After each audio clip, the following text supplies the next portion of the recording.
The wind was sharp like a knife. It cut through the thin air of the colony street. Snowflakes fell slowly, but the cold in the air was heavy. The night was dark, only broken by the soft blue lights of the tall buildings far away. A young alien girl sat in the shadow of a broken wall. Her skin was pale and smooth, almost glowing under the faint light. Her big eyes were fixed on the ground. Her hands clutched a torn blanket that barely kept her warm. She had no shoes, only thin cloth. Wrapped around her feet, every breath she took came out as a white cloud. She pulled the blanket closer, trying to hide her small body from the wind. Her name was Tara, but no one here knew her name. No one cared to ask. On this cold colony world, people moved fast and looked straight ahead.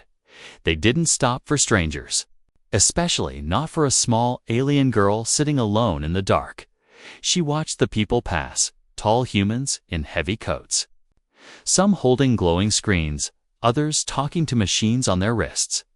None of them even looked at her. She had been invisible for days.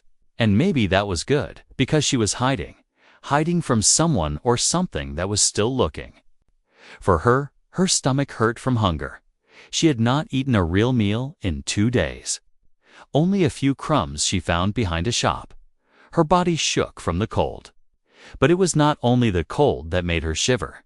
She was afraid that if she stayed in one place too long, they would find her. She didn't know how many they were. But she knew they would not stop far above the city. A large transport ship passed through the clouds. Its engines glowed like falling stars. Tara looked up at it, her eyes filled with a quiet wish. She wanted to be far away, somewhere safe, somewhere warm, somewhere she could sleep without fear. She pulled her blanket tighter and whispered to herself, "They're still looking for me. I must not be found." Her voice was soft. But the wind carried it away into the night. A sound came from the corner of the alley. Her heart jumped. Footsteps slow and heavy crunched on the snow. She pressed her back to the wall, her blanket slipping down to the ground. Her breath quickened. For a moment, she thought about running, but her legs were too weak. She stayed still, hoping the footsteps would pass. The shadow appeared before the figure did. Tall, broad shoulders, a long coat that moved with the wind. The figure stepped closer, and the dim light from the street lamp touched his face. It was a human man. His hair was messy, his eyes calm but sharp. He was carrying a bag that looked heavy. Tara froze. Humans here were not always kind. Some threw things at her. Others told her to leave their streets. She had learned not to trust anyone. The man stopped a few steps away. He looked at her for a long moment. Then he crouched down so. They were at the same level. "You look cold," he said, in a quiet voice. Tara did not answer. Her eyes watched his hands carefully. He reached into his coat and pulled out a small packet. When he opened it, a warm smell filled the air. Bread, fresh bread. He held it out to her. She didn't move. The man waited, his hands steady. After a long moment, Tara reached out slowly. Her fingers touched the bread. It was warm. She pulled it to her chest and took a small bite. The soft taste made her eyes water. She had forgotten what real food felt like. The man stood up. "You can stay warm where I live," he said. "I have a heater." Tara shook her head quickly. She didn't want to go anywhere with strangers, but she was so cold, so tired. Her body wanted to move. Her mind told her to stay. The man didn't step closer. He simply turned a little and pointed down the street. "My place is there," he said. "You can follow if you want, or you can stay." Then he started walking away, not looking back. Tara sat in the snow. Watching him leave, the wind blew harder, cutting through her thin blanket. Her eyes moved from the bread in her hands to the dark street where the man had gone. For a moment, she closed her eyes. She thought about the cold, the empty nights, and the people still looking for her. Then, without thinking too much, she stood up. pulled the blanket tight around her shoulders and began to follow the stranger into the frozen night. The snow crunched softly under Tara's feet as she followed the man. He didn't look back. His steps were slow, almost as if he wanted her to keep up without running. The street was quiet. Only the hum of distant aircars breaking the silence. The lights from the tall buildings shimmered in the mist, casting pale blue glows on the road. Tara kept her blanket wrapped tight, her eyes darting left and right. Every shadow felt like it could hide danger. Every corner looked like it could hold someone searching for her. The man's long coat swayed with each step. The bag on his shoulder made a faint clinking sound. She wondered what he was carrying. He didn't speak, and she didn't ask. Her trust was still locked behind walls, built by too many cold nights. But his calm movements were different from the loud, rough humans she had seen before. They passed an empty shop with broken glass. A flickering sign hung above it. The letters were in a human language she couldn't read. The man glanced at the shop but didn't stop. Instead, he turned into a narrow side street. Tara hesitated. Narrow streets were dangerous. No one could see you there, but he was already walking in. Her stomach twisted with the thought of being alone again. So she followed. The walls of the side street were covered in faded posters. Some showed human faces with bright smiles. Others showed warning signs.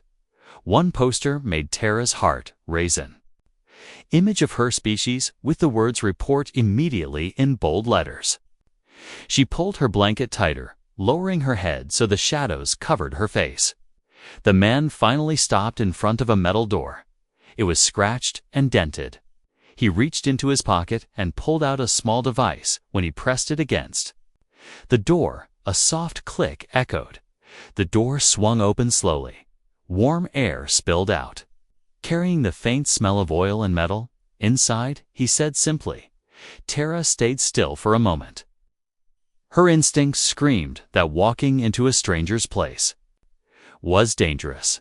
But the warm air felt like a promise her frozen body couldn't refuse. She stepped in, her feet touching a floor that was rough but clean. The place was small.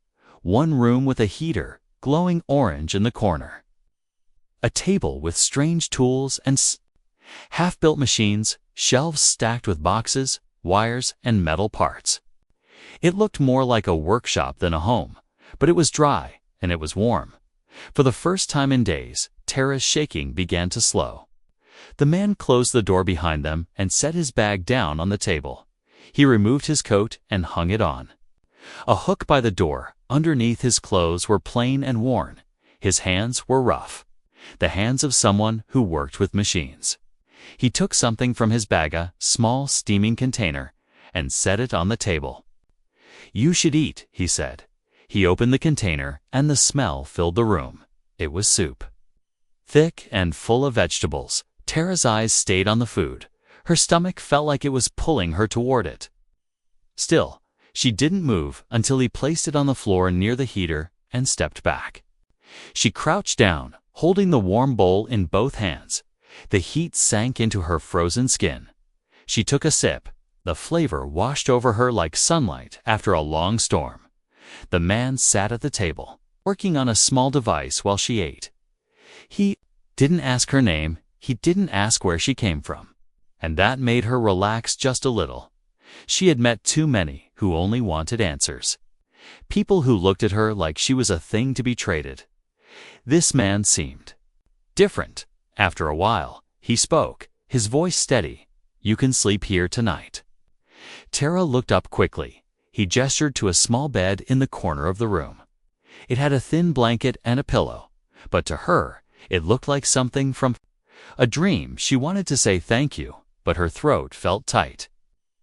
So she just nodded and placed the empty bowl on the table. She lay down on the bed, still wrapped in her own blanket. Her eyes stayed half open, watching the man as he worked on his machines. Her mind whispered warnings, but her body, tired and warm, slowly gave in to sleep. Outside, the wind howled against the walls, somewhere far away. A low hum rose in the night. Unseen drones floated between the buildings, scanning the streets for someone in the small workshop. The heater's glow kept the cold at bay. The man glanced toward the sleeping girl. His face calm, but his eyes told a different story. He knew who she was, and he knew the danger that would come with her. Still, he reached over, pulled another blanket from the shelf, and covered her gently. In that moment, without saying a word, the stranger made a choice that would change both their lives. When Tara woke, the room was quiet except for the soft hum of the heater. She blinked slowly, her mind taking a moment to remember where she was. The small bed felt warm, and the pillow under her head was soft. For a few heartbeats, she thought, maybe she was dreaming. Then she smelled the faint scent of metal and oil in the air. And she remembered the man, the bread, the soup, the workshop. She sat up quickly, her blanket falling to her lap. Her eyes scanned the room. The man was there, sitting at the table, fixing something with small tools.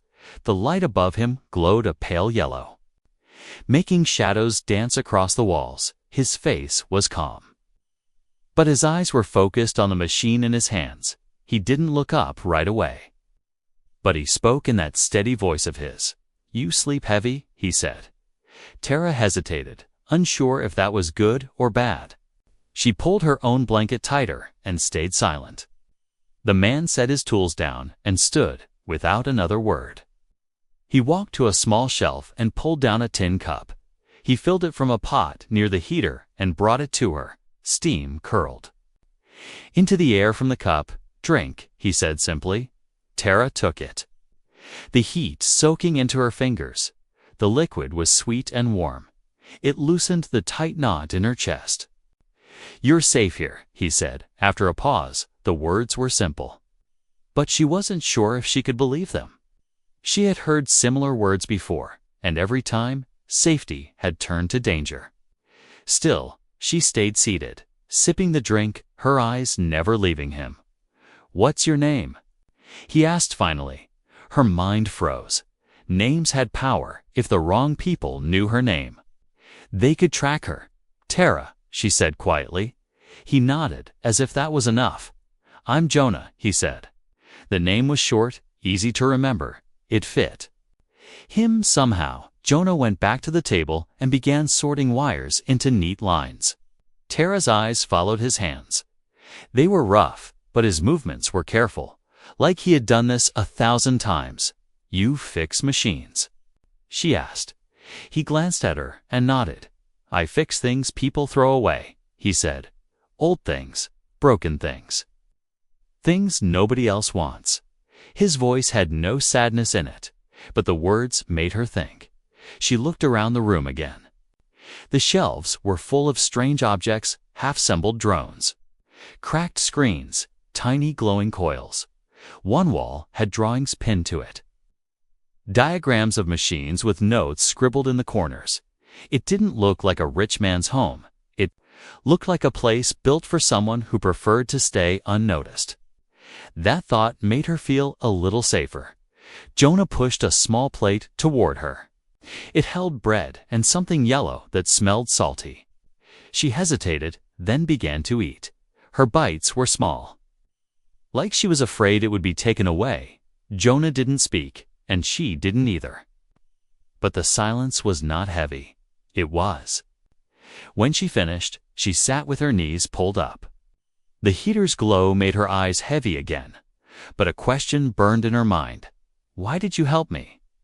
she asked. Jonah didn't answer right away. He set down his tools and looked at her. "You looked like you needed help," he said simply. She frowned, not understanding. Most people saw her need and walked away. Jonah didn't, and she didn't know why. She wanted to ask more, but a faint sound outside caught her ears. A low hum, like the one she had heard before she slept. Jonah heard it too. He stood and walked to the door. Pressing his ear against the metal, Tara's heart began to pound. "Stay here," he said softly. He stepped outside for a few seconds, then returned. His face was calm, but his eyes were Sharper now, just a patrol, he said. They pass here sometimes. Tara didn't believe him completely. Her instincts told her the patrols were looking for something, or someone. Jonah sat again and returned to his work. But Tara noticed his hands moved faster now, as if time was suddenly more important. She wanted to ask if he knew about the ones hunting her. But the words stayed locked in her throat. Instead, she curled up on the bed again, her back to the while her eyes stayed open long after Jonah turned off the main light. The soft orange of the heater filled the room. The hum of the night patrol faded. But the unease in her chest did not. Still, in that small workshop. With a stranger who didn't ask too many questions, she felt something she hadn't felt in weeks. It wasn't full safety, but it was a shadow of it. Enough to let her eyes close for a while outside. The colony streets lay frozen and silent and far above. Ships crossed the dark sky like moving stars. Tara dreamed of being on one of them. Flying far from the cold, the hunger, and the ones searching for her. But dreams are fragile things. And in this galaxy, safety never lasts for long. Morning came slowly. The pale light of the colony sun slipped through the thin cracks in the workshop walls. Tara opened her eyes and for a moment forgot where she was. The bed was warm, her body no longer shaking from the cold. But the sound of tools clinking on the table brought her back. Jonah was already awake. He sat at his workbench, his hands moving with quiet skill. He looked like someone who had been working for hours. Tara sat up, pulling her blanket around her shoulders. Jonah glanced at her, gave a short nod, and returned to the machine in front of him. "You're up," he said in his calm voice. She nodded, unsure if she should speak. "You hungry?" he asked. She was, but hunger wasn't the only thing filling her stomach. There was also the weight of a secret she had carried for as long as she had been running. Jonah placed a small tin plate on the table bread and a slice of something red that smelled sweet. Tara ate slowly, her eyes on him the whole time. She still didn't understand why he was helping her. She had learned that kindness often came with a price. But he had not asked for anything. Not yet. After a while, Jonah set down his tools. He leaned back in his chair and looked at her. "You're not from here," he said. It wasn't a question. Tara froze. Her heart began to beat faster. She searched his face, looking for anger or greed, but found none still. She stayed silent. "I've seen your kind before," he continued. "They keep you hidden in the corporate labs. People talk about it. Most think it's just rumors." Tara's fingers tightened around the edge of her blanket. It was not a rumor. She knew because she had been there. She took a deep breath. "They took me when I was little," she said softly. Her voice trembled. "They said they would protect me, but they lied. They put me in a white room. They made me do tests every day." Her hands shook as she spoke. Jonah didn't interrupt. They wanted what's inside me," she whispered. "What's inside you?" Jonah asked gently. Tara's eyes met his. She hesitated, then reached out her hand. The air above her palm began to shimmer. A faint silver light swirled like smoke. It was soft, almost beautiful. But it carried a strange hum. Jonah's eyes narrowed slightly, not in fear, but in understanding. "They say it's energy," Tara said. "They say it can power anything, ships, weapons, cities. But it's part of me. If they take it, Her voice broke. Jonah finished the sentence in his mind. She would die. He sat forward, resting his elbows on the table. "They're still looking for you," he said. Tara nodded. "They will never stop," she whispered. Her voice was so small, it almost vanished in the hum of the heater. Jonah looked at the door, then back at her. "Then we make sure they don't find you," he said. His words were simple, but they carried weight. Tara shook her head. "You don't understand. If they find out you're helping me, they'll take you too." Jonah gave a small smile, the kind that had no joy in it. "I've been in trouble before," he said. "Helping you won't be the first time I've made enemies." The sound of distant engines broke the moment. Tara turned toward the small window. A shadow passed over the street outside. Jonah stood and crossed the room quickly. He pulled a thin curtain across the glass. "They're scanning the streets," he said. "Drones." Tara's heart thudded against her ribs. Jonah moved to the shelves, pulling down parts and wires. His hands moved fast, his mind already building something. "What are you making?" Tara asked. "A scrambler." He replied, "If it works, it'll hide your energy signature. The drones won't see you." Tara watched him work. Every movement was sharp and sure. Like he had done things like this before, part of her wanted to believe he could keep her safe, but she had believed that once before, and it had ended in chains. The hum of the drones grew louder. Tara backed into the corner of the room, clutching her blanket. Jonah didn't look up. "Stay away from the windows," he said. A sharp beep echoed from outside. Tara's breath caught. Were they stopping here? Jonah moved to the door, his hand resting on a small metal lever. The beep faded. The sound of engines moved farther away. Tara let out a breath she didn't know she'd been holding.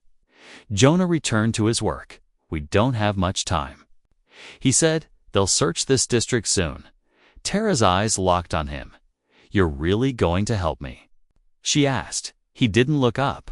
"Yes," he said, "not because I have to, but because you deserve better than running forever." Her throat tightened. No one had ever said words like that to her before. And as the heater hummed softly in the corner, she realized that for the first time in years, she wanted to believe someone. The day passed in uneasy silence. Jonah worked on the strange device, his hands moving quickly but carefully. Tara stayed near the heater, her eyes darting to the window every few minutes. Every sound from outside made her tense.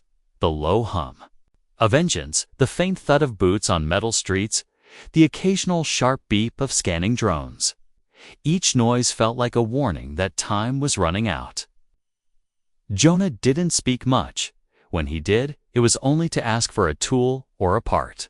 Tara handed him wires, bolts, and small glowing chips without question.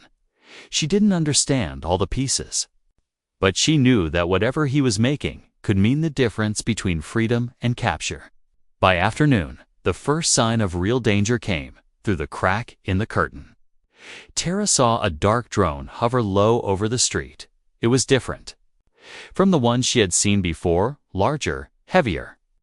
With glowing red sensors scanning the walls and doors, her breath caught. Jonah noticed her stiffen and crossed the room in 2 steps.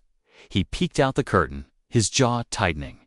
"They're sending hunters now," he said quietly. "Not just scouts." Tara's heart pounded. She had seen these drones before. Back when she was still in the lab, they didn't just scan. They could break through doors, and worse, they could track her by the energy inside her. "They know I'm here," she whispered. Jonah shook his head. "Not yet, but they're close." He grabbed a small scanner from the table and pressed a button. A green light swept the room, showing lines and waves on a tiny screen. He muttered under his breath, adjusting a dial. "They're sweeping this district block by block," he said. "We have maybe an hour before they get here." Iris. Hands gripped the edge of her blanket until her knuckles turned white. Her instinct told her to run now, to vanish into the alleys, but she remembered the cold, the hunger, and the endless nights of hiding alone. If she ran without the scrambler, Jonah was building. The drones would catch her in minutes. Jonah returned to the workbench, moving faster now. The pieces clicked together one after another, wires twisting, lights flickering. Sweat ran down the side of his face. But he didn't slow. Tara forced herself to stand and walk closer. "Can I help?" she asked. He looked up for just a second. "Hand me that coil." She passed it to him. her fingers brushing his. He didn't smile, but she saw the focus in his eyes. The kind of focus that came from someone who refused to fail. Outside, the sound of voices echoed down the street. Deep, sharp commands in the corporate patrol language. Heavy boots struck the metal ground. The sound getting closer. Tara's breath came faster. Jonah put a hand on her shoulder. "Stay calm," he said. "They'll pass," but they didn't pass. The sound stopped outside the workshop. Tara froze. Shadows moved across the thin curtain. Someone knocked 3 heavy thuds that rattled the metal door. Jonah didn't move. Another knock came, harder this time. A voice called out, "Open." For inspection, Tara's body trembled. Jonah leaned close to her ear.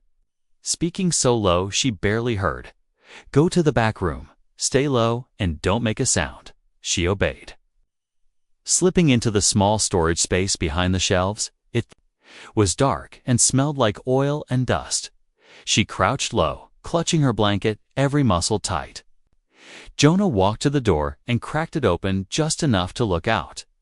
2 armored patrol soldiers stood outside, their helmets hiding their faces, behind them. The large drone hovered, its red sensors sweeping slowly. "What's the problem?" Jonah asked, his tone flat. "Routine check," one soldier replied. The other pushed forward, peering past Jonah into the room. "We're looking for a fugitive." Jonah didn't blink. "No fugitives here," he said. The soldier's visor tilted slightly as if scanning the room. Jonah stepped forward, blocking the view. "You can check my registry," he said, holding out a small card. The soldiers scanned it. One gave a short nod, "Move along." The other ordered the drone. Lingered for a moment longer before drifting away. Jonah shut the door slowly, locking it twice. Tara stepped out from the storage space. "Her knees weak. They'll be back," she whispered. Jonah nodded. "That's why we finished this tonight," he said, gesturing to the half-built scrambler. For the next hour, the only sounds in the workshop were the click of tools and the faint hum of the heater. Tara sat close, watching every movement of his hands. Each piece he added felt like a step toward hope, but also a step closer to the moment when they would have to act. Finally, Jonah set down his tools and wiped his hands on a rag. The device was small, round, with a faint blue glow at its center. "This will mask your energy signature for a few hours," he said, "long enough to get you off this block. Maybe off the planet if we're lucky." Tara stared at it, her chest tight. "Then, we go tonight?" she asked. Jonah nodded. "Tonight," he said. Outside, the sound of distant engines returned. This time, it didn't fade. It was the sound of the hunt drawing closer, and there was no turning back. Night fell over the colony like a heavy blanket. The streets grew quiet, but the air carried a strange tension from the small workshop window. Tara could see searchlights sweeping across the distant rooftops. They moved slowly, methodically, like giant eyes scanning for prey. Jonah stood at the table, checking the scrambler device one last time. The small blue light at its center pulsed like a heartbeat. "If this works, they won't see you," he said. "If it doesn't, we'll have to run." Tara pulled her blanket tighter around her shoulders. Her hands felt cold even in the warm room. She had been running for so long, but tonight felt different. Tonight was not just about hiding. It was about leaving. Leaving this cold world, and maybe leaving the fear behind. Jonah slipped the scrambler into a small metal case and handed it to her. "Keep it close to your chest," he said. "It only works within a few meters." Tara nodded. Her fingers curling around the case, she could feel the faint vibration through the metal. It was like holding a tiny shield. Thin, fragile, but maybe enough. Jonah moved to the shelves and pulled down a small pack. Inside were ration bars, a water flask, and a folded map. He handed it to her. "We go through the service tunnels," he said. "They're old, half forgotten, and not on the patrol routes. Tara frowned. What if they are? Jonah gave a short shrug. Then we improvise. He put on his heavy coat and handed her an extra scarf. It smelled faintly of oil and metal. She wrapped it around her neck, hiding most of her face. Jonah checked the door, then killed the lights. In the room, the only glow came from the heater and the small pulse of the scrambler in Tara's hands.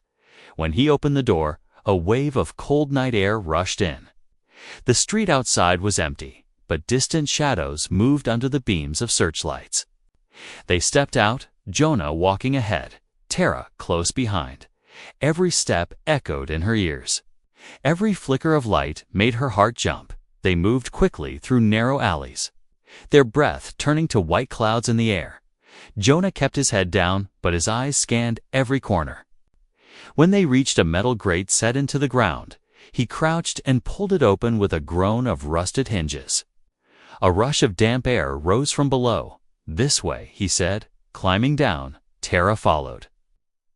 Gripping the cold rungs of the ladder, the tunnel was dark, lit only by Jonah's small handheld lamp. Water dripped from the ceiling, and the sound echoed in the narrow space. The air smelled of damp stone and old machinery. Tara stayed close, her hand brushing the wall as they walked. Each step took them farther from the surface, but the danger felt no less real. They had been walking for several minutes when Jonah stopped suddenly. He held up a hand for silence. Ahead, faint voices echoed through the tunnel, not close, but not far enough.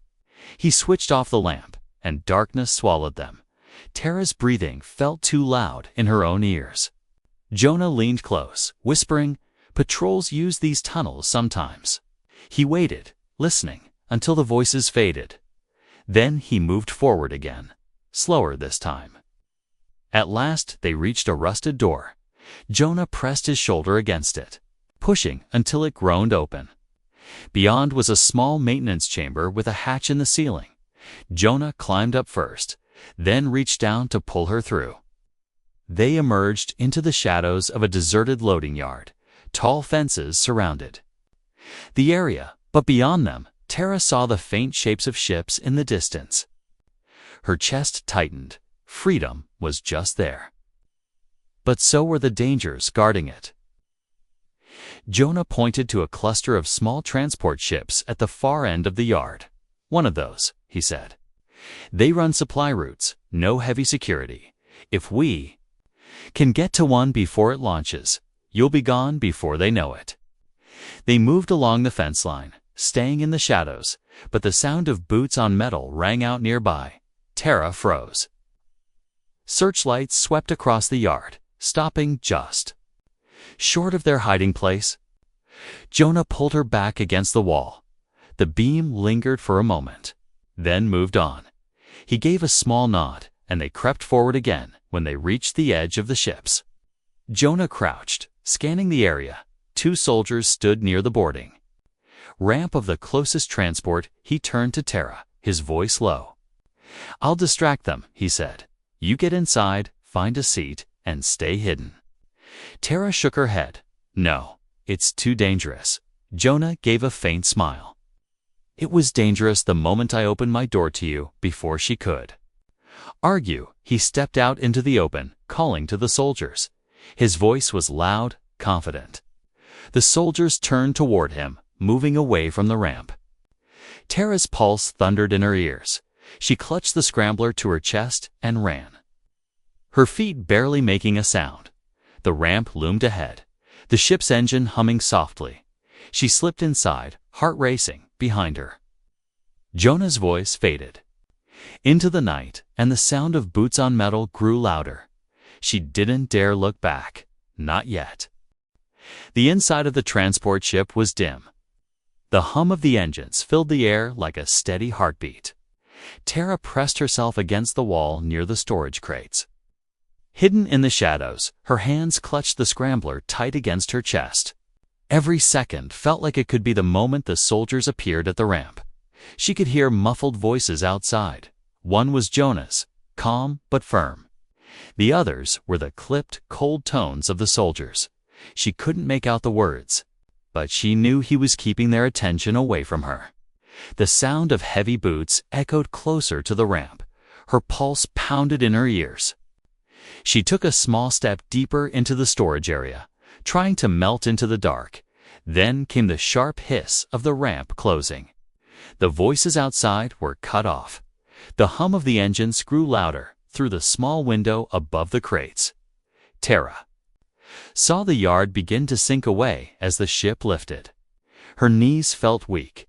She was leaving the cold streets, the patrols, the endless running. But Jonah wasn't on the ship. Her throat tightened. She wanted to believe he would appear at the last moment, stepping into the shadows beside her. But he didn't. The ship tilted slightly as it turned toward the stars. She pressed her forehead against the cold metal wall, her breath slow and shaky. Minutes passed like hours. The ship's cabin lights flickered as it entered higher orbit. The faint pull of gravity began to fade. Tara's eyes stayed fixed on the floor. Her mind replayed the last look Jonah had given her before stepping into the open. It wasn't fear she had seen in his eyes. It was something steadier, something that made her believe she might survive. A crew member walked past the storage area without looking in. They were focused on a datapad, not on a small figure hiding in the dark. Tara stayed still, her breath barely moving. The scrambler's soft blue glow pulsed against her palm. It had worked. She was invisible to the scans. Jonah's work had saved her as the ship broke through the last layer of the colony's atmosphere. The darkness outside turned into a deep field of stars.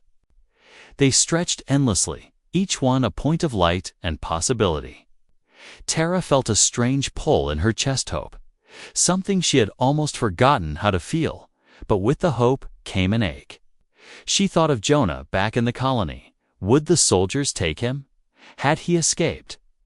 She didn't know, and not knowing hurt almost as much as the fear had. She closed her eyes and remembered the warmth of his workshop. The sound of the heater, the smell of metal and bread. The way he hadn't asked for anything in return for his help. The way he had said, "You deserve better than running forever." Those words wrapped around her now like a second blanket. They didn't erase the cold completely, but they made it easier to breathe. Hours later, the ship's captain announced they would be docking at a way station. It was a small trading post between systems. From there, passengers could book passage anywhere. Tara stayed hidden until the ramp lowered and the crew began unloading cargo. Then she slipped into the crowd, her scarf hiding most of her face. The way station was warm and bright. People of dozens of species walked past. Merchants called out offers in different languages. Children laughed and chased each other between stalls. For the first time in months, no one looked at her with suspicion. No one chased her, no one knew her face. She found a quiet corner near the large window that looked out into the black ocean of space. Ships came and went, their engines flaring. Like brief suns, she sat there, holding the scrambler. Her reflection in the glass looked small and tired, but her eyes looked different. They didn't only hold fear anymore. There was something else, now strength. Tara knew she couldn't stay here forever. The people hunting her wouldn't stop, but she also knew she didn't have to keep running in. The same way, Jonah had shown her that there were people who would stand between her and danger. People who saw her as more than a fugitive. People who gave her a place, even for a short time. She whispered into the glass as if the stars might carry the words to him. "Thank you, Jonah." Her voice was steady. She didn't cry. Instead, she stood, adjusted her scarf, and stepped into the crowd. She didn't know where she would go next, but she would keep moving forward, not just to survive, but to find somewhere, someplace she could belong again. The stars outside shimmered like they were listening, and for the first time in a long time, Tara felt that maybe, just maybe, they were guiding her there.